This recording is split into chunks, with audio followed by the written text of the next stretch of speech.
الحمد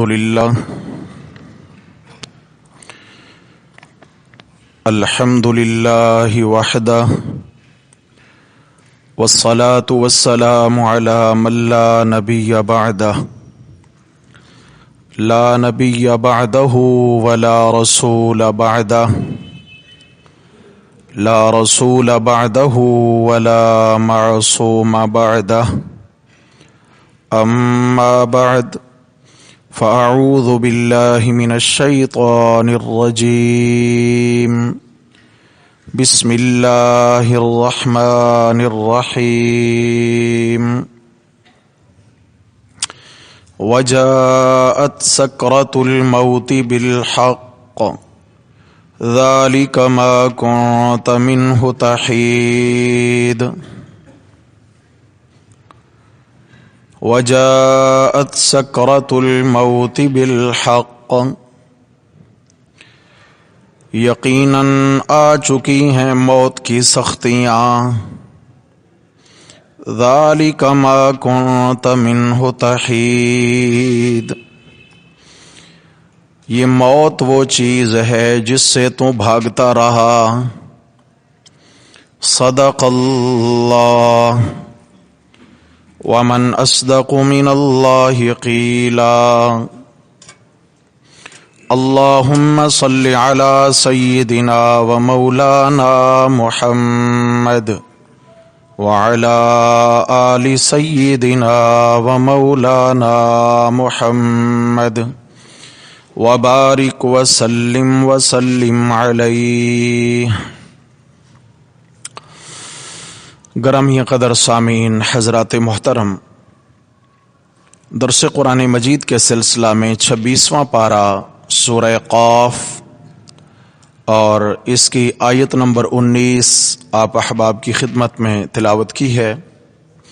دعا ہے اللہ جل شانہ ہم سب کو اس آیت بینہ کی روشنی میں موت کی اور آخرت کی تیاری کی توفیق نصیب فرمائے۔ حضرات محترم، موت ایک اٹل حقیقت ہے کہ کوئی ذی شعور انسان آج تک موت کا منکر نہیں آیا ہے۔ اللہ رب العزت کے وجود کے انکاری دنیا میں پائے جاتے ہیں۔ انبیاء علیہم الصلاۃ والتسلیمات کی رسالت و نبوت کے منکرین بھی بہت ملیں گے۔ اچھی بری تقدیر سے انکار کرنے والوں کی بھی جہاں میں کمی نہیں ہے۔ قیامت کو جی اٹھنے کا انکار بھی عام دنیا میں پایا جاتا ہے، لیکن یہ واحد حقیقت ہے کہ جس کا منکر آج تک نہ کوئی آیا ہے اور نہ کوئی قیامت تک آ سکتا ہے، وہ حقیقت موت کی حقیقت ہے۔ اس لیے کہ جنازے روزانہ اٹھتے ہوئے ہمیں دکھائی دیتے ہیں، قبرستان مردوں سے بھرے پڑے ہیں جو روزانہ ہمیں دکھائی دیتے ہیں۔ روزانہ مسجدوں کے میناروں سے کسی نہ کسی کے انتقال اور جنازہ کا اعلان ہمارے کانوں میں گونجتا ہے۔ موت ایک اٹل حقیقت ہے کہ اس کا کوئی بھی ذی شعور انسان انکار نہیں کر سکتا، لیکن جہاں یہ موت حقیقت ہے وہاں اس موت کو انتہائی کڑوا پیالہ قرار دیا گیا ہے۔ موت کا جو جام ہے اس سے کڑوا جام شاید کوئی کائنات میں نہیں ہے، کہ قرآن مقدس نے اس بات کی شہادت دی ہے وَجَاءَتْ سَكْرَةُ الْمَوْتِ بِالْحَقِّ، کہ جب انسان پہ موت کا وقت آتا ہے اور موت کے فرشتے دکھائی دیتے ہیں تو گویا اللہ رب العزت فرما رہے ہوتے ہیں کہ اب آ چکی ہیں موت کی سختیاں، اب آ چکی ہے وہ گھڑی، اب حاضر ہے وہ کڑوا جام جس کو تو نے ہر حال میں پینا ہے، ہر حال میں پینا ہے۔ لیکن آگے 7 لفظ ہیں ذالک ما کنت منہ تحید، موت وہ حقیقت تھی جس کو حقیقت مان کر، حقیقت جان کر تو ہمیشہ اس سے بھاگتا رہا۔ ہاں جی، دنیا میں انسان کے سامنے جب موت کا تذکرہ ہوتا ہے تو ایک دم دل گواہی دیتا ہے، زبان پہ بھی اقرار آتا ہے، جی بالکل مرنا ہے، موت تو بہرحال آنی ہی آنی ہے، ہم نے ہمیشہ دنیا میں نہیں رہنا ہے، جانے کے لیے ہم آئے ہیں۔ لیکن میرے بھائیوں، جہاں یہ حقیقت دل دماغ تسلیم کر رہا ہوتا ہے، وہیں انسان 2 قدم پیچھے بھی ہٹ رہا ہوتا ہے کہ نہیں ابھی میری موت کا وقت نہیں ہے، ابھی میرا وقت بہت دور ہے۔ یہ انسان کی اندر کی کیفیت ہوتی ہے۔ جنازہ سامنے رکھا ہوتا ہے، لیکن یہی خیال ہوتا ہے کہ یہ فلاں کا جنازہ ہے، ابھی میرا تو خواب و خیال بھی نہیں، ابھی مجھے تو بہت کچھ جینا ہے۔ یہ انسان کی کیفیات ہوتی ہیں۔ رسول اللہ صلی اللہ علیہ وسلم کا آخری وقت تھا اور آپ صلی اللہ علیہ وسلم کو شدت کا بخار آیا ہوا تھا۔ آپ صلی اللہ علیہ وسلم بار بار پانی کے پیالے میں ہاتھ ڈالتے، اپنے چہرے پہ پھیرتے اور ایک کلمہ زبان پر بار بار جاری ہو جاتا، لا الہ الا اللہ ان للموت سکرات، لا الہ الا اللہ ان للموت سکرات۔ اللہ کے سوا کوئی عبادت کے لائق نہیں، اللہ کے سوا کوئی معبود برحق نہیں، اور قیام اور موت کی سختیاں یہ بھی برحق ہیں، یہ بھی قابل انکار نہیں ہیں۔ موت کی سختیاں بہت زیادہ ہیں میرے بھائی۔ اللہ رب العزت بوقت موت اپنی خصوصی مدد و نصرت اور تعاون نصیب فرمائیں۔ اللہ تبارک و تعالی نے یہاں پر یہ بات بیان فرمائی سورہ قاف کے اندر۔ آپ سورہ قاف کی آیات کا ترجمے سے مطالعہ کریں، انسان کو توڑ کے رکھ دیتی ہے، یہ سورت توڑ کے رکھ دیتی ہے۔ بہت ساری صورتیں ہیں جن کے اندر قیامت کے ہولناک مناظر بیان ہیں۔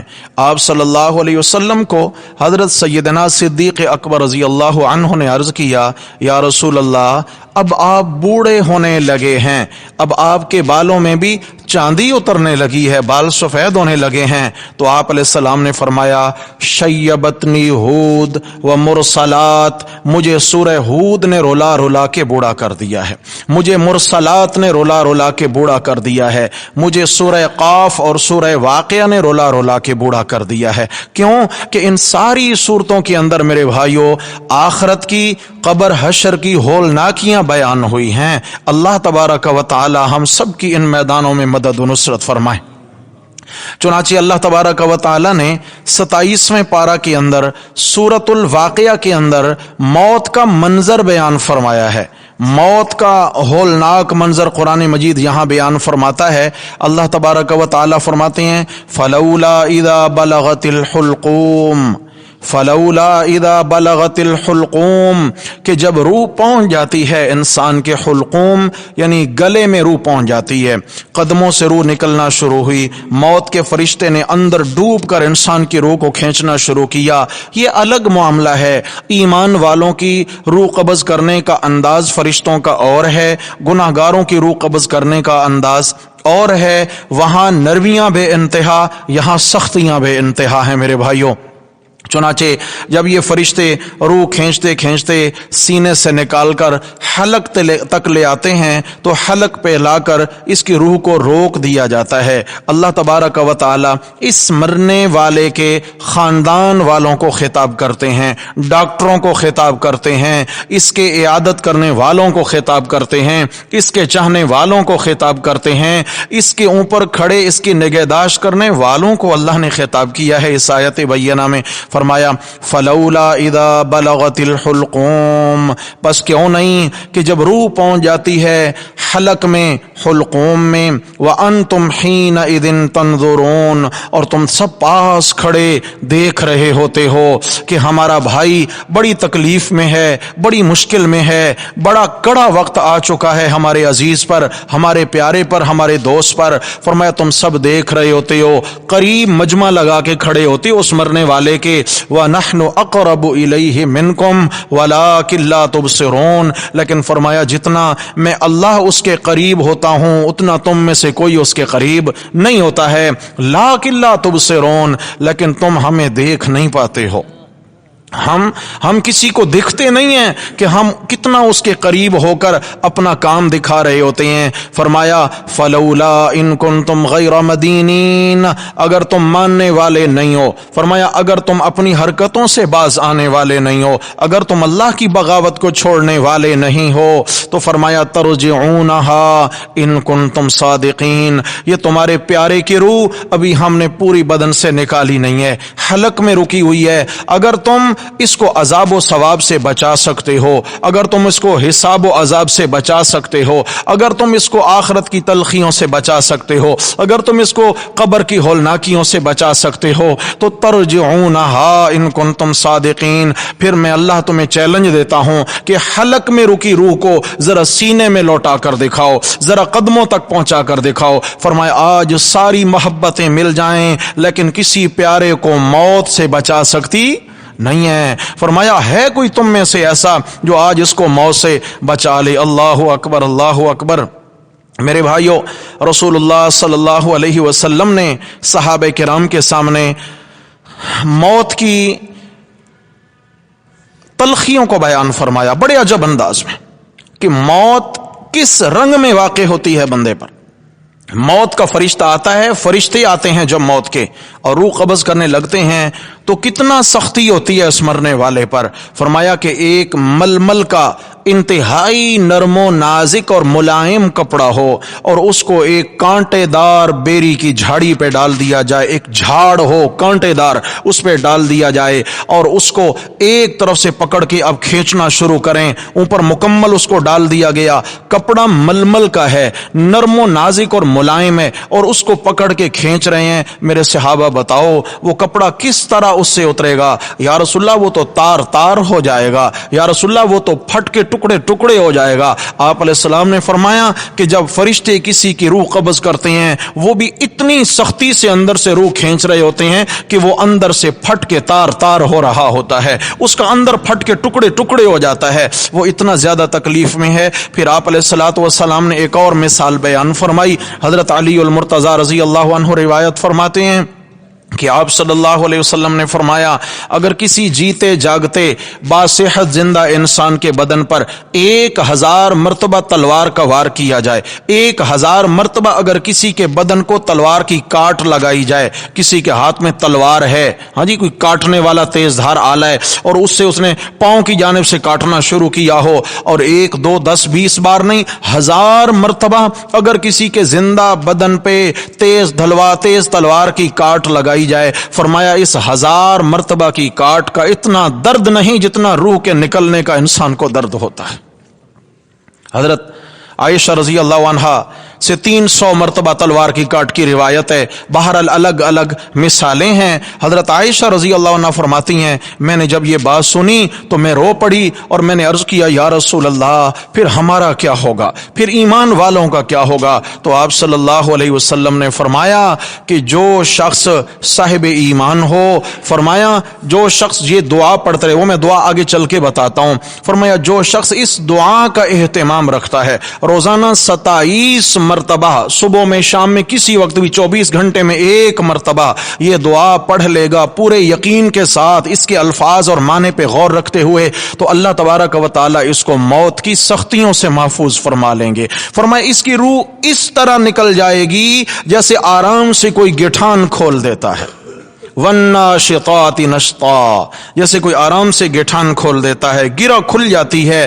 کون سی دعا ہے؟ آپ علیہ السلام نے فرمایا جو روزانہ 27 مرتبہ اس دعا کا ورد رکھے، اللہم بارک لی فی الموت وفی ما بعد الموت. کہیے بھائی اللہم بارک لی فی الموت، اے میرے اللہ میری موت میں برکتیں نازل فرما دینا، موت کے وقت مجھے برکات سے مالا مال فرما دینا، وفی ما بعد الموت، اور موت کے بعد کے جتنے حالات ہیں میرے مولا ان میں بھی مجھے برکات نصیب فرما دینا. تو نبی علیہ الصلوۃ والسلام نے فرمایا جو اس دعا کا اہتمام رکھے گا اللہ تبارک و تعالی اس کو موت کی سختیوں سے محفوظ فرما لیں گے. موت میں بھی اللہ تعالیٰ کی جانب سے مدد حاصل ہو جائے گی، موت کے بعد قبر کے مراحل میں بھی اللہ کی مدد رہے گی، حشر کے مراحل میں بھی، پل صراط پر بھی، حساب و کتاب میں بھی، ہر مقام پر اللہ کی مدد اس کے شامل حال رہے گی. اللہ ہم سب کو توفیق نصیب فرمائے. اللہ اکبر. موت کا پیالہ بڑا کڑوا ہے میرے بھائی، موت سے کڑوی کوئی چیز نہیں. حضرت عزرائیل علیہ الصلاۃ والسلام موت کے فرشتے ہیں. حدیث میں آتا ہے کہ حضرت ابراہیم علیہ الصلاۃ والسلام سے ان کی ملاقات ہوئی تو ابراہیم علیہ الصلاۃ والسلام نے ان سے پوچھا، اے عزرائیل، گناہ گاروں کی روح کس طرح قبض کرتے ہو؟ گناہ گاروں کی روح کس طرح قبض کرتے ہو؟ جب کسی اللہ کے باغی کے پاس آتے ہو، اللہ کے مجرم کے پاس آتے ہو، کافر ہے، مشرک ہے، بے دین لا دین ہے، اللہ تعالیٰ کی یاد سے غافل شخص ہے، اس کی روح جب قبض کرتے ہو تو کیا کیفیت ہوتی ہے، تمہاری شکل کیا ہوتی ہے؟ حضرت عزرائیل علیہ الصلاۃ والسلام عرض کرتے ہیں، اے اللہ کے خلیل پیغمبر، میں آپ کو اپنی وہ حیت، وہ شکل بنا کر کے تو دکھا سکتا ہوں، مگر خطرہ ہے آپ برداشت نہیں کر پائیں گے. خلیل اللہ پیغمبر کو کہہ رہے ہیں کہ آپ برداشت نہیں کر پائیں گے. حضرت ابراہیم علیہ السلام نے فرمایا، نہیں میں برداشت کر لوں گا، آپ مجھے وہ شکل بنا کر کے دکھائیے. تو حضرت عزرائیل علیہ السلام نے عرض کیا کہ اللہ کے پیغمبر آپ دوسری جانب اپنا منہ پھیر لیجئے. دوسری جانب رخ پھیرا اور پھر کہتے ہیں کہ اب پیچھے پلٹ کے دیکھیے. ابراہیم علیہ الصلاۃ والسلام نے دیکھا تو بے ہوش ہو کر گر گئے، بے ہوش ہو کر گر گئے. ابراہیم علیہ السلام کو جب ہوش آیا تو پھر وہ فرمانے لگے، بیان کرنے لگے کہ میں نے عزرائیل علیہ السلام کو اس شکل میں دیکھا ہے جس شکل میں وہ گناہ گاروں کی روح قبض کرنے کے لیے آتے ہیں. موت کے فرشتے جو شکل بنا کر کے آتے ہیں، کیا ہے کہ جب میں نے دیکھا تو فرشتے کے پاؤں زمین پہ لگ رہے تھے، سر آسمانوں سے ٹکرا رہا تھا. اتنا لمبا قد اس موت کے فرشتے کا، اور اس کے سر سے پاؤں تک بدن پہ بال تھے، اور ہر بال کی شکل خوفناک تھی، اور ہر بال سے آگ کی چنگاریاں نکل رہی تھی. ہر بال سے آگ کی چنگاریاں. میرے بھائیوں، اللہ تعالیٰ یہ خوفناک منظر دکھاتے ہیں گناہ گار شخص کو، اس لیے کہ اگر موت کے وقت کلمہ نصیب ہو جائے، انسان کے حواس قائم ہوں، انسان حواس باختہ نہ ہو جائے، تو پھر موت کے وقت کلمہ بھی نصیب ہو سکتا ہے انسان کو، کیونکہ یہ اپنے آپ میں ہے. لیکن میرے بھائیو، جہاں اتنا خوفناک منظر ایک دم سامنے آ جائے گا تو وہاں کون کہہ سکتا ہے کہ اس کو کوئی ہوش رہیں گے؟ کون کہہ سکتا ہے کہ یہ اپنے آپ میں رہے گا؟ اور کیسے اس کو کلمہ کا ہوش رہے گا؟ بڑی خطرناک صورتحال ہے میرے بھائیوں موت کی، بڑی خطرناک صورتحال ہے موت کی. اللہ تعالی ہم سب کو موت کے وقت آسانیاں نصیب فرمائیں. اللہ تبارک و تعالی نے سورۃ الانعام کے اندر گناہ گاروں کی روح قبض کرنے کا ذکر کیا ہے. یہ میرے سامنے سورت کا نام سورۃ الانعام ہے، اور سورہ انعام کے اندر اللہ تعالیٰ کیا فرماتے ہیں؟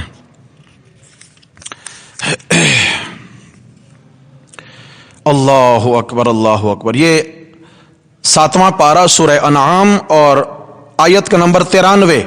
میں اس کے بیچ سے ترجمہ کرنے لگا ہوں. فرمایا وَلَوْ تَرَىٰ إِذِ الظَّالِمُونَ فِي غَمَرَاتِ الْمَوْتِ. اگر آپ دیکھ لیتے، اگر آپ کو وہ منظر دکھائی دے جائے، اذ الظالمون فی غمرات الموت، جب ظالم، گناہگار، کفار، مشرکین موت کی حالت میں جا رہے ہوتے ہیں، ان پہ جب موت کی گھڑی آ رہی ہوتی ہے، آپ موت کی سختیوں میں اگر ان مشرکین اور ظالموں کو دیکھ لیں، حال یہ ہوتا ہے والملائکۃ باسطوا ایدیہم. فرمایا فرشتے ان کی طرف یوں ہاتھ پھیلاتے ہیں، یعنی یوں ان کی جانب ہاتھ بڑھاتے ہیں، اور ہاتھ بڑھا کر انہیں کہتے ہیں اخرجوا انفسکم، نکال کر دو اپنی روحیں، ادھر ہمارے حوالے کرو اپنی روحیں، زندگیاں ہماری ہاتھ پہ رکھو. اخرجوا انفسکم، نکلو اس بدن سے، نکلو اب اس بدن میں تمہارا ٹھکانہ، تمہارا رہنا ختم ہو گیا. الیوم تجزون عذاب الہون، آج کے دن تمہیں ذلت آمیز سے دوچار کیا جائے گا، ذلت آمیز عذاب تمہارا منتظر ہے. وجہ بما کنتم تقولون علی اللہ غیر الحق،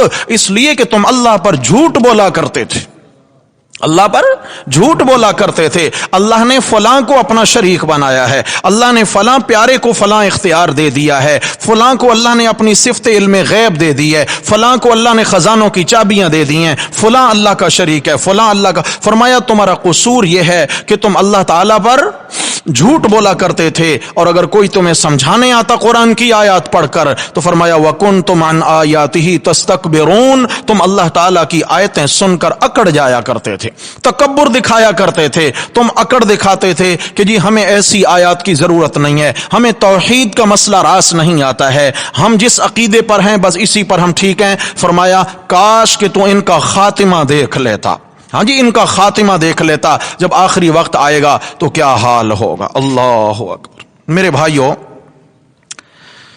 دنیا میں کوئی رہنے نہیں آیا ہے، یاد رکھنا، کوئی رہنے آیا ہے؟ حضرت عائشہ رضی اللہ عنہ فرماتی ہیں لو کانت الدنیا تدوم لواحد لکان رسول اللہ صلی اللہ علیہ وسلم فیہا مخلدا، اگر اس دنیا میں کسی نے ہمیشہ رہنا ہوتا تو رسول اللہ صلی اللہ علیہ وسلم دنیا سے رخصت نہ ہوتے۔ آپ صلی اللہ علیہ وسلم سے زیادہ محبوب ہستی میرے رب کو کوئی نہیں۔ جب آپ صلی اللہ علیہ وسلم بھی 63 برس کی یہ زندگی گزار کر دنیا سے رخصت ہو کر ہمیشہ کے لیے اللہ رب العزت کے حضور تشریف لے گئے تو میرے بھائیوں کوئی بڑے سے بڑا اس دنیا میں ہمیشہ رہنے نہیں آیا، ہاں جی ہمیشہ رہنے نہیں آیا۔ خوش نصیب ہے وہ انسان جس کے عمل اچھے ہوں، زندگی زیادہ ہو، عمر طویل ہو۔ خوش نصیب ہے وہ انسان جس کے عمل اچھے ہوں، عمر زیادہ ہو، تاکہ جتنی زیادہ عمر گزرے گی اتنا زیادہ نیکیوں میں اضافہ ہوگا۔ خوش نصیب ہے وہ انسان، اور خوش نصیب ہے وہ انسان کہ جس کی اگلی گھڑیاں خطرناک ہوں۔ ممکن ہے کہ اگر زیادہ زندہ رہے تو اس کے لیے خطرات لاحق ہو جائیں ایمان کے اعتبار سے، اور اللہ اس کو ایمان کی حالت میں اپنے پاس بلا کے بخش دے، اس سے بڑا خوش نصیب بھی کوئی نہیں۔ حضرت سیدنا موسیٰ علیہ السلام جا رہے تھے کوہ طور پر، حدیث شریف میں آتا ہے ایک شخص ملا ان کو راستے میں اور عرض کرتا ہے اللہ کے کلیم پیغمبر آپ کی اللہ جل شانہ سے ملاقات رہتی ہے، آپ اللہ تبارک و تعالی سے ہم کلام ہوتے ہیں، آپ سے ایک میری درخواست ہے کہ جب اللہ تبارک و تعالی سے آپ کی ملاقات ہو تو میرے لیے اللہ تبارک و تعالی سے عافیت کی اور بھلائی کی دعا کر لینا، اللہ تبارک و تعالی مجھے عافیت اور بھلائی نصیب فرما دے۔ حضرت موسیٰ علیہ السلام نے وعدہ کر لیا، ٹھیک ہے جی میں ضرور جا کر آپ کی درخواست اللہ کے حضور پیش کروں گا۔ جب ملاقات ہوئی کوہ طور پر تو اللہ سے ہم کلام ہوئے تو عرض کرتے ہیں کہ میرے اللہ فلاں جو شخص ہے میرا امتی، اس نے اس طرح دعا کی خواہش ظاہر کی ہے، تو اللہ تبارک و تعالی نے فرمایا میرے کلیم پیغمبر پھر آپ کیا چاہتے ہیں، ہم ان کو عافیت اور انعامات عطا کر دیں یا اللہ ضرور عطا فرما دیں؟ تو فرمایا یہ بتائیے موسیٰ علیہ السلام کہ اس کو ہم انعامات زیادہ دیں یا کم دیں؟ آپ کی کیا چاہتا ہے، انعامات زیادہ دیں یا کم دیں؟ تو عرض کرتے ہیں کہ یا اللہ انعامات جب دینے ہی ہیں تو خوب انعام دیں، جلالی پیغمبر ہے، یا اللہ جب دینے ہی ہیں تو پھر خوب انعامات ہونے چاہیے، پھر تھوڑا انعام ہو اور تھوڑا ہو یہ کیا؟ اللہ تبارک و تعالیٰ نے وعدہ فرمایا ٹھیک ہے جائیں، ہم نے اس تیرے امتی کی دعا قبول کر لی، ہمارا وعدہ ہے کہ ہم اس کو بے شمار انعامات سے مالا مال کرنے والے ہیں۔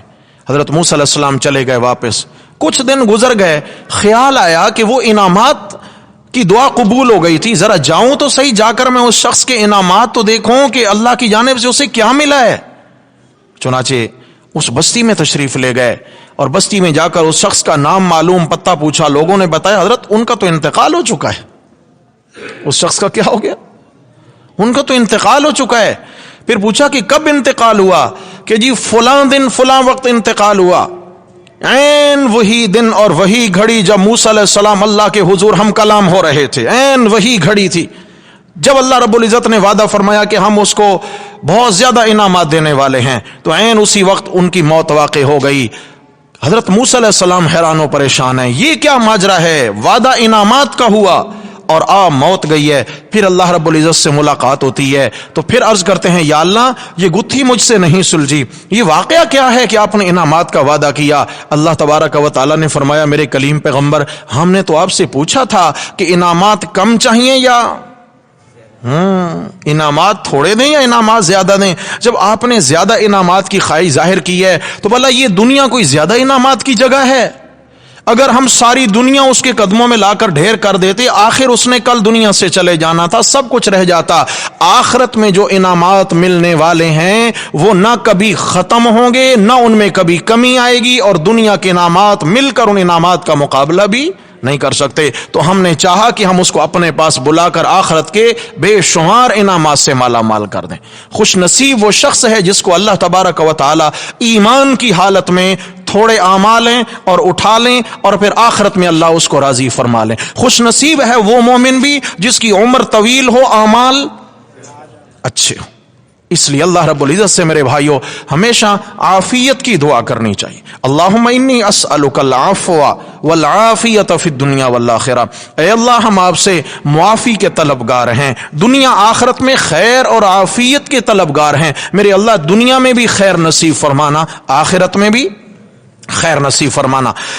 اللہ تو میں عرض یہ کر رہا تھا کہ جو اس دنیا میں آیا ہے وہ رہنے نہیں آیا، اس نے بالآخر جانا ہے۔ یہ چل چلاؤ کا جہان ہے۔ انسان کسی سواری پہ سوار ہوتا ہے نا تو سواری پہ زندگی گزارنے کے لیے سوار نہیں ہوتا ہے، کہیں تو اترنا ہے بھائی، کہیں تو اترنا ہے۔ یہ زندگی کا گھوڑا ہے، اس پہ ہم سوار ہیں، یہ سفر کٹ رہا ہے۔ اللہ تعالیٰ نے فرمایا یا ایھا الانسان انک کادح الی ربک کدحا فملاقی، اے میرے بندے تیرا ہر اٹھنے والا قدم تجھے قبر کے قریب لا رہا ہے، ہر تیرا قدم تجھے میرے قریب لا رہا ہے، اتنا قریب فملاقی، بس تیرے چند قدم رہ گئے، تیری میری ملاقات ہونے والی، ملاقات ہونے والی۔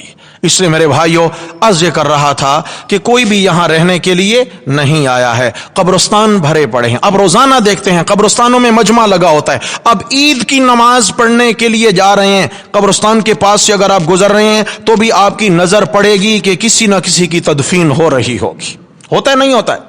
جمعہ کی نماز پڑھنے کے لیے جا رہے ہیں، قبرستان کے پاس سے گزرے ہیں، کسی نہ کسی قبرستان کے دروازے پر آپ کو کوئی ایسی میت بس کھڑی دکھائی دے گی، سمجھ آ گئی ہے؟ لوگوں کا ایک مجمع وہاں دکھائی دے گا۔ یہ مجمع کیا ترغیب دے رہا ہے؟ یہ مجمع کیا اشارہ دے رہا ہے کہ اے عید کے لیے جانے والے، بن سنور کے جانے والے، شاید کہ تیرا بھی کفن بازار میں آ چکا ہے، شاید کہ تیرا، اب نہیں معلوم ہم میں سے کتنوں کا کفن دکانوں پہ آ چکا ہو بھائی، ہے پتہ کسی کو؟ ہاں جی، ایسا بھی ہوتا ہے کہ انسان ایک دکان سے اپنی شادی کا سوٹ خریدنے گیا بیٹھا ہے یا عید کا سوٹ وہاں پہ خریدنے گیا بیٹھا ہے اور سامنے دیکھ رہا ہے، اس کی نظر بھی پڑ رہی ہے، سامنے اس کے حصے کا کفن اس دکان کی الماری میں رکھا جا چکا ہے، ان قریب اس کی موت کا وقت آنے والا ہے، لیکن اس کو پتہ نہیں ہوتا۔ یہ بیچارہ خیال میں ہوتا ہے کہ میں عید کا سوٹ کٹوانے جا رہا ہوں، اس کا خیال ہوتا ہے کہ میں اپنی شادی کے سوٹ پسند کرنے جا رہا ہوں، لیکن سامنے الماری میں اس کا کفن اس کا منتظر ہوتا ہے، اس کا کفن اس کا منتظر ہوتا ہے۔ بس اوقات ہم دیکھتے ہیں نا، نماز جنازہ ادا کی اور نماز جنازہ کے بعد کیا ہوتا ہے، کچھ لوگ خوش نصیب قبرستان کو چلے جاتے ہیں میت کی تدفین کے لیے، اور بہت سارے لوگ ہیں جو جنازہ پڑھ کے گھروں کو چلے جاتے ہیں۔ اب ایک شخص ایسا ہے، وہ دوسرے دوست سے کہتا ہے کہ بھائی جنازہ تو پڑھ لیا، نماز جنازہ ادا ہو گئی، چل ذرا قبرستان چلتے ہیں، چل کے تدفین میں شریک ہو جاتے ہیں۔ تو وہ کیا جواب دیتا ہے، بھائی میرے پاس قبرستان کا وقت نہیں ہے، میرے پاس قبرستان جانے کا وقت نہیں ہے، میری بہت مصروفیات ہیں، میرے بہت کام ہیں، میں قبرستان نہیں جا سکتا۔ لیکن تقدیر کو کیا منظور ہوتا ہے، باہر نکلتا ہے، ہارٹ اٹیک ہوتا ہے، کہیں ایکسیڈنٹ ہوتا ہے، اور شام سے پہلے وہ ہمیشہ اس قبرستان میں دفن ہو چکا ہوتا ہے۔ جس کے پاس چند گھنٹے پہلے قبرستان جانے کا وقت نہیں تھا، ہمیشہ کے لیے تقدیر اس کو قبرستان بلا لیتی ہے۔ میرے بھائیوں، دوستوں، بزرگوں، یہ انسان کی زندگی کی حقیقت ہے۔ حضرت ابو دردہ رضی اللہ تعالیٰ عنہ مشہور صحابی ہیں، ایک جنازہ گزرا تو کسی نے پوچھا کہ حضرت یہ کس کا جنازہ جا رہا تھا؟ تو فرمان لگے تیرا جا رہا تھا۔ کیا تیرا جنازہ تھا؟ وہ اس شخص کو ناگوار گزرا تو فرمان لگے اچھا اگر برا لگا ہو تو یہ میرا جنازہ تھا۔ پہلے فرمائیں یہ آپ کا جنازہ ہے، اگر برا لگا ہو تو یہ میرا جنازہ ہے۔ سبق کیا دے کے جا رہا تھا کہ میں جا رہا ہوں، تم نے بھی میرے پیچھے آنا ہے، تم بھی آنے والے ہو، لہذا تیاری جاری رکھو۔ تو وہ چلا گیا، اب یا تیری باری ہے یا میری باری۔ میرے بھائیو، ہم میں سے کسی کو پتا ہوتا ہے کہ یہاں محراب کے بعد اگر ہم کسی کی نماز جنازہ ادا کر رہے ہوتے ہیں، میت رکھی جا چکی ہوتی ہے، ہم میں سے کس کو معلوم ہے کہ اس کے بعد اب یہاں میت کس کی لائی جائے گی؟ صف میں کھڑے پتہ نہیں کس کا نمبر لگنے والا ہے، پتہ نہیں کس کا نمبر۔ یہ جو چارپائی مسجدوں کے اندر جو میت چارپائی رکھی ہوتی ہے، جس کو دیکھ کے بھی خوف آتا ہے، اس کو چھونے کو جی نہیں چاہتا، اس میں بیٹھنے کو دل نہیں کرتا، اس کو دیکھ کے انسان 2 قدم پیچھے ہٹ جاتا ہے، خوف آتا ہے، لیکن آخر ان قریب اسی کے اندر اس نے سو کر یہاں پہنچنا ہے، قبرستان جانا ہے، پتہ نہیں ہوتا انسان کو۔ المرء مسرور فی اہلہ والموت ادنی من شراک نعلہ، انسان اپنے بیوی بچوں میں خوش باش بیٹھا ہوتا ہے، لیکن اس کو پتہ بھی نہیں ہوتا کہ موت اس کی جوتی کے تسمے سے بھی زیادہ قریب پہنچ چکی ہے، موت کا وقت قریب آ چکا ہے۔ حضرت سلیمان علیہ الصلاۃ والسلام اللہ تعالیٰ کے جلیل القدر پیغمبر ہیں، اللہ تبارک و تعالیٰ نے ان کو بے شمار معجزات سے نوازا تھا، پرندوں کی بولیاں سمجھ لیتے تھے، ہواؤں پہ حکمرانی تھی، جنات پہ حکمرانی تھی، اس کے علاوہ اور بہت سارے معجزات تھے۔ 4000 کرسیوں سے سجا تخت ہواؤں میں اڑتا تھا، غدوہا شہر و رواہا شہر، 1 مہینے کا سفر، صبح کی سیر کے لیے نکلتے 1 مہینے کا سفر طے ہو جاتا ہے، عصر مغرب کے بیچ شام کی سیر کو نکلتے مہینے کا سفر طے ہو جاتا۔ ان کی مجلس لگی ہوئی ہے کہ ایک اجنبی شخص آ کے بیٹھا، اندیکھا اجنبی شخص، حدیث شریف میں آیا حضرت سلیمان علیہ السلام نے دیکھا کہ وہ اجنبی شخص مجمع میں موجود ایک شخص کو ٹکٹکی باندھ کے دیکھ رہا ہے۔ اب میں یہاں بیٹھا ہوں، آپ میری طرف میرے سامنے بیٹھے ہیں، میں آپ سے بات کر رہا ہوں، تو آپ، یہ ایک مجلس کا ادب ہے کہ جو آپ سے بات کر رہے ہیں آپ اس کی جانب متوجہ رہیں، لیکن اگر میں آپ سے بات کروں آپ مڑ کے پیچھے ان کے چہرے پر جو ہے نا دیکھتے رہیں تو مجھے بھی معیوب لگے گا، بھائی یہ کیا کر رہے ہیں۔ حضرت سلیمان علیہ الصلاۃ والسلام نے نوٹس کیا کہ یہ اجنبی شخص بار بار اس شخص کے چہرے کو کیوں دیکھے جا رہا ہے۔ بات ختم ہوئی، مجلس ختم ہوئی، لوگ اٹھ کے چلے گئے، تو سلیمان علیہ السلام نے ان شخص کو روک لیا جو اجنبی تھے کہ بھئی خیریت تو ہے، آپ ان کی جانب بار بار کیوں دیکھ رہے تھے؟ تو خیر اس سے پہلے جس شخص کو دیکھ رہے تھے وہ شخص خوفزدہ ہو گیا، جس شخص کو دیکھ رہے تھے وہ شخص خوفزدہ۔ سلیمان علیہ السلام کے پاس آ کر کہتا ہے کہ حضرت مجھے اس شخص سے بڑا خطرہ ہے، اب ہوا کو حکم دے مجھے فلاں ملک میں پہنچا دے، مجھے بڑا خطرہ لگ رہا ہے اس شخص سے، یہ مجھے بار بار نوٹس کیے جا رہا ہے۔ سلیمان علیہ السلام نے ہوا کو حکم دیا، ہوا نے اٹھایا اور کئی ملکوں دور پہنچا دیا اسے۔ اب ان اجنبی کو بلایا، بھائی خیریت؟ تو کہنے لگے حضرت میں انسان نہیں ہوں، میں اسرائیل فرشتہ ہوں۔ میں کون ہوں؟ میں موت کا فرشتہ ہوں، اللہ تبارک و تعالیٰ نے مجھے ان شخص کی روح قبض کرنے کے لیے بھیجا ہے کہ فلاں ملک میں فلاں جگہ پر اس گھڑی میں آپ نے اس کی روح قبض کرنی ہے۔ حضرت وقت بالکل قریب پہنچ چکا ہے، میں دیکھ رہا ہوں کہ نقشہ سارا وہی ہے، شخص وہی ہے، لیکن ملکوں دور ہے، وقت بڑا کم ہے، میں نے اس کی روح بھی قبض کرنی ہے۔ تو پتہ نہیں اب یہ اتنے قلیل وقت میں کیسے اپنے مقام پہ پہنچ پائے گا۔ ہوا یہ کہ تقدیر اللہ یعلو ولا یعلی علیہ، اللہ تعالیٰ کی تقدیر ہر تدبیر پہ غالب ہے۔ اس نے تدبیر کی ہے کہ ہوا کو حکم دے مجھے فلاں ملک پہنچا دے، جہاں پہنچا ہے اللہ نے وہیں اس کی روح قبض کرنے کا مجھے حکم دے رکھا ہے۔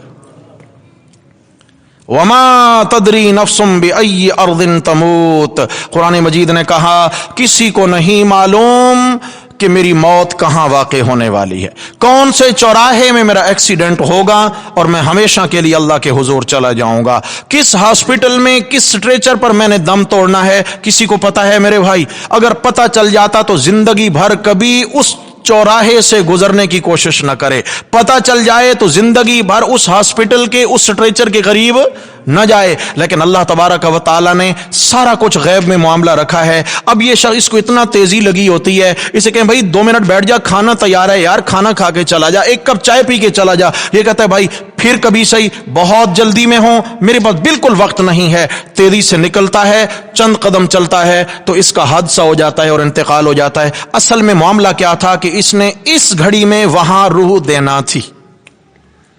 کیوں بھائی ہم میں سے کسی کو پتا ہے کہاں موت آئے گی؟ جی تو ہم رسک پہ نہیں جی رہے کیا؟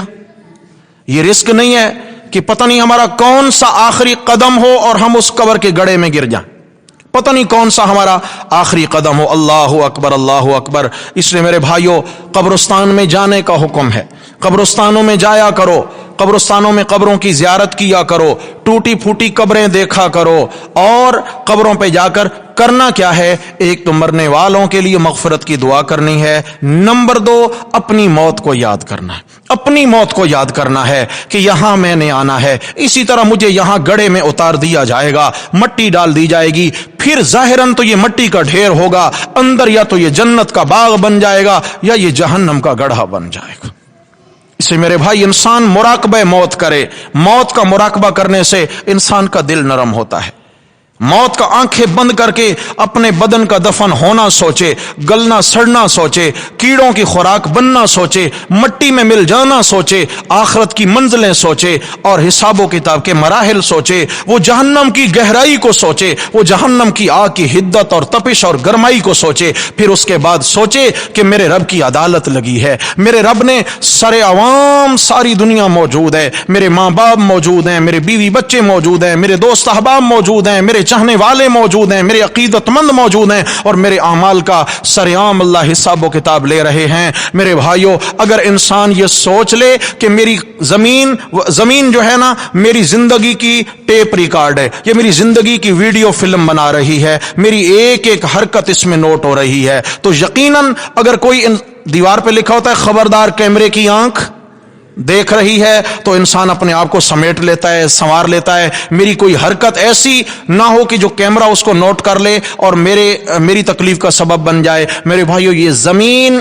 کیمرہ ہے، اور ایسا کیمرہ کہ اس کی میموری میں سے پھر یہ ویڈیو کوئی ڈیلیٹ کر سکتا نہیں ہے، اور یہ عین دن قیامت کے سر عوام جب ساری دنیا میدان محشر میں ہوگی چلا دی جائے گی۔ انسان سنبھل کے وقت گزارے، موت کی تیاری رکھے۔ کیا کرے بھائی؟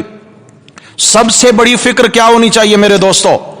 سب سے بڑی فکر آج سے ہمیں دامنگیر ہو کہ میرا خاتمہ ایمان پر ہو جائے۔ بس کیا ہو؟ شاباش بولیے، کیا ہو جائے جی؟ اے میرے اللہ، یہ ہمارے جملے قبول فرما لے، ہمارا خاتمہ ایمان پر ہو جائے۔ میرے دوستو، بھائیو، بزرگو، خاتمہ کیسے ایمان پر ہوتا ہے؟ ایمان پر خاتمہ ہونے کے آج 7 نسخے بتاتا ہوں آپ کو۔ کتنے؟ انشاءاللہ میں بھی ارادہ کرتا ہوں کہ میں بھی اختیار کروں گا، آپ بھی ارادہ فرما لیں، میری مائیں بہنیں بیٹیاں بھی ارادہ فرما لیں کہ انشاءاللہ تعالی آج سے ہم یہ خاتمہ جو ایمان پر ہے، آسانی سے ایمان پر ختم ہو جائے، اس کے نسخے انشاءاللہ اپنائیں گے اور زندگی بھر انشاءاللہ ان کو عمل میں لائیں گے۔ بولو انشاءاللہ۔ نمبر 1، جو شخص چاہتا ہے کہ میرا خاتمہ ایمان پر ہو جائے، ادھر میری روح نکلے اور بس جنت کی 8 دروازے میرے لیے کھل جائیں، اس کو چاہیے کہ وہ ہمیشہ اللہ والوں کی صحبت میں رہے۔ کن کی؟ جی، اللہ والوں کی صحبت میں رہے۔ میرے بھائیوں، اگر خوشبو کی دکان پہ جائیں گے، نہیں بھی خریدیں گے، مفت میں خوشبو سونگنا نصیب ہو جائے گی؟ نہیں ہو جائے گی۔ لیکن اگر آپ کسی دہقان کی بٹھی پہ جا کر بیٹھیں گے تو وہاں دھواں اور چنگاریاں تو ضرور آپ کا نقصان کریں گی۔ سمجھ آ گئی ہے؟ اسی طرح اچھی مجلس کی اچھی برکات ہیں اور بری مجلس کے برے نقصانات ہیں۔ سمجھ آ گئی ہے؟ حدیث شریف میں آیا ہے کہ اکیلے رہنے سے بہتر ہے کہ کسی اچھے اللہ والے دوست کے ساتھ وقت گزارا جائے، اور برے دوستوں کے ساتھ رہنے سے بہتر ہے اکیلے وقت گزارا جائے۔ برے دوستوں کے ساتھ وقت بتانے سے بہتر ہے اکیلے میں وقت بتایا جائے۔ تو میرے بھائیوں، پہلی بات اور پہلا نسخہ کیا ہے خاتمہ بالایمان کا؟ بولو، اللہ والوں کی صحبت اختیار کی جائے۔ اللہ والے کون ہیں؟ یہ بھی تو ہونا، اللہ والے کون ہیں؟ اللہ والوں کو پہچاننے کی 2 ہی نشانیاں ہیں۔ نمبر 1، جب ان کے پاس بیٹھیں گے تو ان کو دیکھ کے، ان کی بات سن کے اللہ یاد آئے۔ کیا؟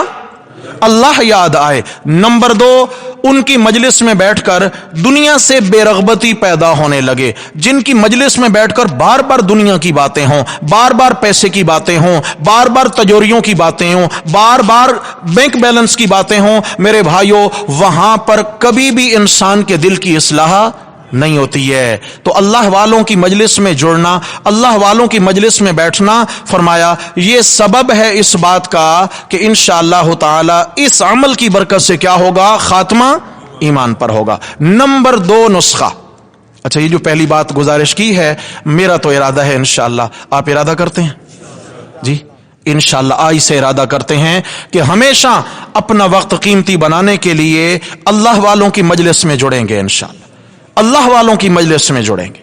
سمجھ آ گئی؟ پھر نشانیاں بتا دی گئی ہیں، نشانیاں بتا دی گئی. نمبر 2، جو ایمان والا چاہتا ہے کہ میری موت قیمتی اور خوبصورت ہو جائے، اس کو چاہیے اپنی نگاہوں کی حفاظت کرے، نگاہوں کی حفاظت کرے، بد نظری سے اپنے آپ کو بچائے، بد نظری سے بچائے. میرے بھائیو، نگاہ اتنا زہریلا تیر ہے کہ یہ لگتا تو سامنے ہے لیکن وہ زہر واپس پلٹ کے دل میں بھر جاتا ہے، دل میں اترتا ہے اور اپنا اثر چھوڑ جاتا ہے، دل انسان کا کالا سیاہ ہو جاتا ہے.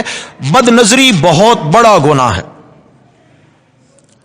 یعلم خائنۃ الاعین، اللہ فرماتے ہیں میں آنکھوں کی خیانت کو جانتا ہوں. ہاں جی، کنکھنیوں سے ادھر ادھر دیکھنا اور یہ تصور کرنا مجھے کوئی نوٹس نہیں کر رہا ہے. فرمایا کوئی دیکھے نہ دیکھے مگر میں اللہ تو، بولو بھائی کون دیکھ رہا ہے؟ دنیا کے کیمرے سے ڈر لگتا ہے، فرمایا کیا میں اللہ کے کیمروں سے تجھے ڈر نہیں لگتا ہے؟ میں اللہ تجھے دیکھ رہا ہوں، میں اللہ تجھے دیکھ. میں نے کتاب میں پڑھا ہے، بڑی حیران کن بات ہے. فرمایا ایک بڑے جلیل القدر عالم تھے، اللہ ان کو جنت میں جگہ دے، انہوں نے لکھا کہ نگاہ اتنی خطرناک چیز ہے، اتنی خطرناک، اور اس کا حساب اتنا خطرناک ہے. فرمایا کہ اگر آپ بیٹھے ہیں، بس بیٹھے ہیں، آپ اکیلے بیٹھے ہیں اور آپ نے بلا ضرورت یوں دائیں بائیں دیکھنا شروع کیا، جتنی چیزوں پر آپ کی نگاہ پڑتی جائے گی دن قیامت کے، اتنی نگاہ جتنی پڑی اس کا بھی اللہ کو حساب دینا ہوگا. یعنی لا یعنی نگاہ کرنا کسی طرف، لا یعنی جس کا کوئی نہ فائدہ ہے نہ نقصان ہے، لا یعنی نہ نفع، اب پنکھے دیکھ رہا ہے، نہ نفع ہے نہ نقصان ہے. اس کو چاہیے کہ بھئی غور سے یکسو ہو کر اللہ کی جانب سوچے، اللہ کی جانب سوچے. سمجھ آ گئی ہے؟ اب ذکر بھی کر رہا ہے اور لوگوں کی مجلس دیکھ رہا ہے، ٹولیاں دیکھ رہا ہے، کون کہاں بیٹھا ہے، کون کیا کر رہا ہے. تو یہ جتنا ادھر ادھر نگاہ گھمائے گا، اس کو اتنا لا یعنی نگاہ کرنے کا بھی اللہ کو، میرے بھائی جب لا یعنی نگاہ کا یعنی فضول بے فائدہ نگاہ کا حساب ہے تو کیا گناہ کی نظر کرنے کا حساب نہیں ہوگا؟ حدیث شریف میں آیا کہ انسان کی آنکھیں بھی زنا کرتی ہیں، انسان کے کان بھی زنا کرتے ہیں، زبان بھی زنا کرتی ہے، ہاتھ بھی زنا کرتے ہیں، پاؤں بھی زنا کرتے ہیں. یا رسول اللہ کیسے؟ فرمایا آنکھوں سے غیر محرم کو دیکھنا یہ آنکھوں کا زنا ہے، کان سے گناہ کی باتیں سننا یہ کان کا زنا ہے، زبان سے گناہ کی بات بولنا یہ زبان کا گناہ ہے، زبان کا زنا ہے، ہاتھوں سے کسی غیر محرم کو چھونا یہ ہاتھوں کا زنا ہے، پاؤں سے چل کر کسی گناہ کی مجلس کی طرف اور گناہ کے ارادے سے جانا یہ پاؤں کا زنا ہے. میرے بھائیو کتنا حساس ہے ایمان والا، ایمان والا کتنے رسک پہ چل رہا ہے. تو عرض یہ کر رہا تھا موت ایمان پر آ جائے، دوسرا نسخہ کیا ہے؟ نگاہوں کی حفاظت کرے. آج ہمارے معاشرے کو بڑی سازش کے ساتھ زنگ آلود کیا جا رہا ہے. یہ کو ایجوکیشن کا جو سسٹم رکھا گیا ملک پاکستان کے اندر، ہاں جی، لڑکیوں لڑکوں کی ایک ہی اسکول میں تعلیم ہے، ایک ہی کالج میں لڑکیاں لڑکے ایک ہی کلاس کے اندر ہے، یونیورسٹی کے اندر ایک ساتھ ہیں، اور جناب علی جوان لڑکے پڑھنے والے، جوان عورتیں پڑھانے والی ہیں. تو کیا خیال ہے یہاں بد نظری سے کوئی انسان بچ سکتا ہے؟ بد نظری کا اتنا سبب جمع کر کے میرے بھائیوں ایک چار دیواری میں بند کر دیا گیا ہے، گویا جیتے جی ان کو جہنم میں ڈال دیا گیا. خدا کے لیے ہم بھی بچیں، اپنی اولادوں کو بھی بچائیں، اپنی نسلوں کو بچائیں میرے بھائیوں، کہیں ایسا نہ ہو. اللہ اکبر، اللہ اکبر. بد نظری سے کوئی خوش نصیب اگر بچتا ہے، سامنے کوئی گناہ کا سبب آ گیا، کوئی نامحرم عورت بے پردہ سامنے سے گزرنے لگی، اس کی نگاہ اٹھنے لگی اور غیر ارادی نگاہ، غیر ارادی طور پر نگاہ پڑ گئی اور فوراً نگاہ ہٹا لی. حدیث میں آتا ہے کہ پہلی نگاہ معاف ہے، جو غیر ارادی نگاہ پڑی اور فوراً ہٹا لی یہ نگاہ معاف ہے. اس کے بعد جو ارادے سے دیکھا جائے گا وہ گناہ لکھا جائے گا. اور آپ ذرا نوٹ کریں، اگر کسی کی نگاہ پڑنے لگی فوراً یہ سوچ کر نگاہ اپنی ہٹا لی، نظریں جھکا لیں، میرا اللہ مجھے دیکھ رہا ہے، خدا کی قسم اس بندے کے دل میں ایک عجیب ایمان کی مٹھاس اس وقت پیدا ہو جاتی ہے، عجیب ایک حلاوت ہوتی ہے ایمان کی اس کے دل کے اندر. اس کے دل میں ایمان کا ایک ایسا چراغ روشن ہو جاتا ہے کہ اس کے اندر کو روشن کر دیتا ہے. سمجھ آ گئی؟ اور یاد رکھیے، یاد رکھیے، جس شخص نے اپنی زندگی میں اپنی نگاہوں کو اس گناہ سے نہیں بچایا، موت کے وقت اللہ اس کو اتنی تلخیوں میں مبتلا کر دیں گے کہ اس کو کلمہ بھی یاد نہیں رہے گا، اس کو کلمہ بھی یاد نہیں رہے گا۔ اسے میرے بھائیوں، دوستوں، بزرگوں، ہمیں سب سے پہلے اس چیز کی احتیاط کرنی ہے، کہیں موت کے وقت ہم سے ایمان نہ چھین لیا جائے۔ کتنی چیزیں ہو گئی جی؟ 3۔ نمبر 3، تیسری چیز یہ ہے کہ اللہ ہمارا خاتمہ ایمان پہ فرمائے۔ قرآن مجید میں ایک دعا سکھائی گئی ہے، کم از کم ہر نماز کے بعد ایک مرتبہ وہ دعا ہماری زبان پہ جاری ہو، ربنا لا تزغ قلوبنا بعد اذ ہدیتنا وہب لنا من لدنک رحمہ انک انت الوہاب۔ یاد ہے ساتھیوں کو دعا؟ یہ یاد نہ ہو تو یاد کیجئے، تیسرے پارے میں ہے نا جی، ربنا لا تزغ قلوبنا بعد اذ ہدیتنا وہب لنا من لدنک رحمتا انک انت الوہاب۔ اے ہمارے رب، لا تزغ قلوبنا بعد اذ ہدیتنا، ہدایت دینے کے بعد ہم سے ہدایت چھین نہ لینا۔ میرے اللہ، ہمارے دلوں میں ایمان کا چراغ روشن کرنے کے بعد اسے بجھا نہ دینا۔ وَهَبْ لَنَا مِن لَّدُنْكَ رَحْمَةً، اپنی جانب سے خاص رحمت عنایت فرما دیجئے۔ بندے کی کامیابی ہی اللہ کی رحمت کے ذریعے ہے۔ اِنَّكَ أَنْتَ الْوَهَّابُ، بے شک تو ہے مفت عطا کرنے والا، وہاب، ہبہ سے ہے۔ یا اللہ، تو نے بن مانگے ہمیں اتنا کچھ دیا ہے، بن مانگے تو نے ہمیں اتنا کچھ دیا ہے۔ تو میرے بھائیوں، ایک تو ہم نے کیا کرنا ہے، یہ دعا پڑھنی ہے۔ چوتھا عمل کہ ایمان پہ خاتمہ ہو جائے، جو یہ دعا پڑھتا رہے ہر نماز کے بعد، انشاءاللہ خاتمہ بالایمان ہوگا۔ چوتھا عمل، خاتمہ بالایمان ہو جائے، ہر نماز کا وضو مسواک والا ہو۔ ہر نماز کا وضو کیا ہو میرے بھائی؟ مسواک والا ہو۔ اگر مسواک کر کے وضو کر کے نماز پڑھی ہے، پہلا فائدہ، وہ نماز جو مسواک کے بنا وضو کے ذریعے نماز پڑھی ہے، مسواک والی نماز کا 70 گنا اس سے ثواب بڑھ جاتا ہے۔ کتنے جی؟ 70 گنا ثواب بڑھ جاتا ہے۔ اور جیسے علماء نے، محدثین نے لکھا ہے کہ مسواک کے 70 فوائد ہیں اور نشہ کرنے کے 70 نقصانات ہیں۔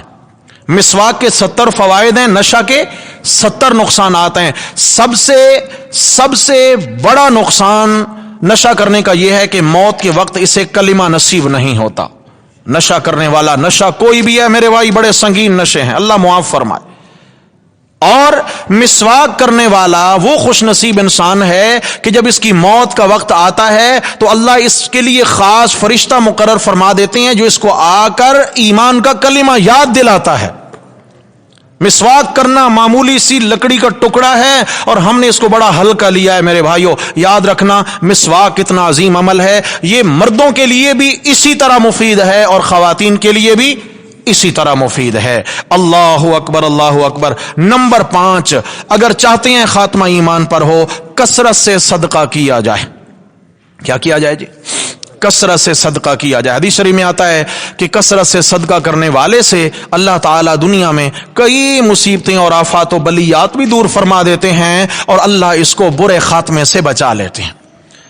حضرت عبید ابو عامر رضی اللہ تعالیٰ عنہ ایک صحابی ہیں رسول اللہ صلی اللہ علیہ وسلم کے، آخری وقت میں یہ نابینا ہو گئے تھے اور تھے بڑے سخی، نابینا ہو گئے تھے۔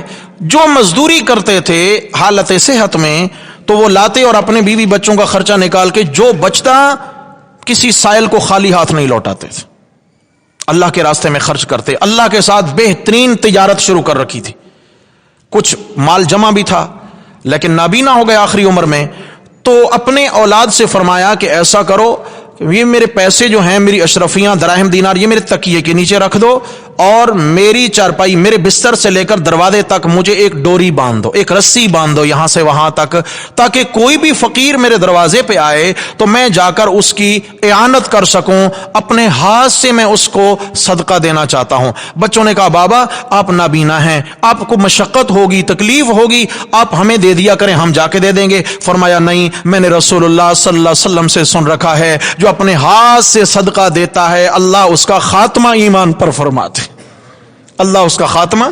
میرے بھائیوں، آج ہم خود بھی عادت ڈالیں اور اپنے بچوں کو یہ عادت ڈالیں. بچپن سے جس جانب ہم ان کا رخ پھیریں گے ادھر ہی انشاءاللہ تربیت ہوتی چلی جائے گی. چھوٹے چھوٹے بچے ہیں، دروازے پہ کوئی آتا ہے، ماں باپ ان کو چاہیے اپنے بچے کو دیں، بیٹا یہ سامنے ایک انکل کھڑے ہیں، یہ ایک آنٹی کھڑی ہیں، یا فلاں بار ایک فقیر کھڑا ہے، جائیں آپ جا کر اس کو دے دیں. اللہ راضی ہوں گے آپ سے، اللہ اس کا اچھا بدلہ دیں گے آپ کو، اللہ آپ کو جنت دیں گے، اللہ آپ سے خوش ہو جائیں گے، اللہ آپ کو یہ چیزیں دیں گے. بچوں کی ذہنی تربیت کریں، ذہنی تربیت کریں، افادیت ان کو سکھائیں صدقہ دینے کی، تاکہ آج اگر ہم بچوں کے ہاتھ سے صدقہ دلانا شروع کریں گے، کل اللہ ہماری اولادوں کو سخی بنا دیں گے انشاءاللہ. ہاں جی، کیا کریں گے؟ سخی. اور صدقہ جو ہے نا، ہم نے تو بڑا مشکل بنا دیا ہے. ہم نے تو کہا بھئی صدقہ وہی قبول ہے جب تک کالا بکرا نہیں دیں گے، خون نہیں بہائیں گے تو صدقہ قبول نہیں ہوگا. میرے بھائیوں، مسئلہ یاد رکھیں، صدقہ جو خون بہانا ہے، ذبح کرنا ہے جانور، شریعت میں آپ ذخیرہ احادیث کا مطالعہ فرمائیں. 2 موقعوں پر جانور ذبح کرنا یہ صدقہ ہے، اس کے علاوہ کوئی نہیں. نمبر 1 قربانی کا جانور، نمبر 2 عقیقہ کا جانور. قربانی اور عقیقہ کے موقع پر جانور کرنا، اس موقع پر خون بہانے سے بڑھ کر بہترین کوئی صدقہ نہیں ہے. اس کے علاوہ رسول اللہ صلی اللہ علیہ وسلم نے کبھی کوئی بکرے یا دمبے ویسے ذبح کر کے بانٹے ہوں، صحابہ نے اونٹ ذبح کر کر کے بانٹے ہوئے، خیرات ہو رہی ہے آ جاؤ، ایسا نہیں ہے. نہیں، کھانا بنا کر اللہ جتنی توفیق دیں، جو دال ساگ جو بھی اللہ وسعت عطا فرمائیں وہ غریبوں کو کھلا دیں. غریب کو کھانا کھلانا، بھوکے کو کھانا کھلانا اللہ کو بہترین صدقے کے لحاظ سے پسند ہے. لیکن آج کل کے دور میں ہر بندے کی ضروریات الگ ہیں. ہمیں تو نہیں معلوم اس کے گھر میں راشن موجود ہے لیکن بیچارے کے پاس علاج یعنی دوا کے پیسے نہیں ہیں. اس کے گھر میں راشن تو موجود ہے لیکن بچوں کے لیے گرم کپڑے نہیں ہیں، اس کے بعد سردی سے بچنے کے لیے لحاف نہیں ہے. تو اس کا بہترین حل اور طریقہ یہ ہے کہ کسی بھی مستحق شخص کو نقدی کی مد میں مدد کر دی جائے تاکہ وہ جس طرح چاہے اسے صرف کر کے اپنی ضروریات پوری کر سکے. اچھا، پھر ایک اور بھی مسئلہ یاد رکھیے، یہ جو صدقہ دینے لیتے ہیں، کہتے ہیں جی بچوں کی جانب سے صدقہ ہے، بچوں کا صدقہ ہے، بچوں کے سر سے پیسے گھمائے جا رہے ہوتے ہیں، یہ بچوں کا صدقہ ہے. یہ غیر شرعی رسم ہے، یاد رکھیے، اس کا صدقے سے کوئی تعلق نہیں ہے. صدقہ دل کی نیت کا نام ہے. آپ نے دل سے نیت کر لی، یا اللہ یہ میں آپ کے نام پر یہ مال دینے لگا ہوں، اس کو قبول فرما کر یا اللہ میری بھی دنیا آخرت سنوار دیجئے، میرے بچوں کو بھی دنیا آخرت میں راحت اور سکون عطا فرما دیجئے، یا اللہ ان پر سے آنے والی مصیبتیں بھی دور فرما دیجئے. یہ نیت کر کر دے دیں، اللہ تعالیٰ اس صدقے کی برکت سے سب سے مصیبتیں دور فرمائیں گے، دنیا بھی بن جائے گی، آخرت بھی بن جائے گی. مگر سر سے وار کے دینا اس کی کوئی ضرورت، ہاں یاد رکھیے، سر سے وارنا یہ ہمارے ہاں کچھ آگے ہی ہم بڑھتے چلے جا رہے ہیں. تو میرے بھائیوں کتنی چیزیں ہو گئیں؟ نمبر 1 اللہ والوں کی صحبت میں رہو. نمبر 2 نگاہوں کی حفاظت کیجیے. نمبر 3 دعا پڑھیے ربنا لا تزغ قلوبنا بعد اذ ہدیتنا وہب لنا من لدنک رحمہ انک انت الوہاب. نمبر 4 مسواک، ہر وضو میں مسواک لازم پکڑیے. اور نمبر 5 ہاں جی صدقہ عام کیجئے. اس طریقے سے نمبر 6 اپنے مسلمان ہونے پر روزانہ اللہ کا شکر ادا کیجئے. کیا عرض کرتا ہوں کہ دنیا میں 4200 مذاہب ہیں لیکن ہم نے کوئی معاوضہ نہیں دیا اللہ کو. میرے رب کا کرم ہوا کہ اللہ نے ہمیں ان 4100 کفریہ مذاہب کی طرف نہیں جانے دیا. اللہ نے ہمیں کلمہ اسلام نصیب فرمایا ہے. بولو الحمدللہ الحمدللہ. 4200 مذاہب میں سے اللہ نے اسلام ہمیں چن کر دیا ہے اور اللہ نے ہمیں مسلمان پیدا کیا. اللہ نے ہمیں اپنی وحدانیت کا مسئلہ سکھا دیا، اپنے پیارے نبی کے ساتھ ہمیں بے اعتبار سنت کے منسوب فرما دیا. تو میرے بھائیوں اس پر روزانہ کیا کرنا ہے اللہ کا؟ ہاں یہ دل کے اندر احساس کمتری نہ آئے کہ جی ہم تو مسلمان ہیں، مسلمان ہونے کی وجہ سے ہم مار کھا رہے ہیں، مسلمان ہونے کی وجہ سے ہم پس رہے ہیں. آج دل میں شیطان یہ خیالات ڈالتا ہے مسلمان نہ ہوتے تو آج ہمارا بھی دنیا پہ راج ہوتا. میرے بھائیو یاد رکھیے یہ دنیا مسلمان کی نہیں ہے، یہ دنیا کافر کی ہے. کس کی ہے؟ جی یہ دنیا اللہ نے بنائی کافر کے لیے ہے. سمجھا کہ یہاں عیش مزے، ہاں جی یہ سب کے سب کافر کے ہیں. مومن کا تو یہ قید خانہ ہے.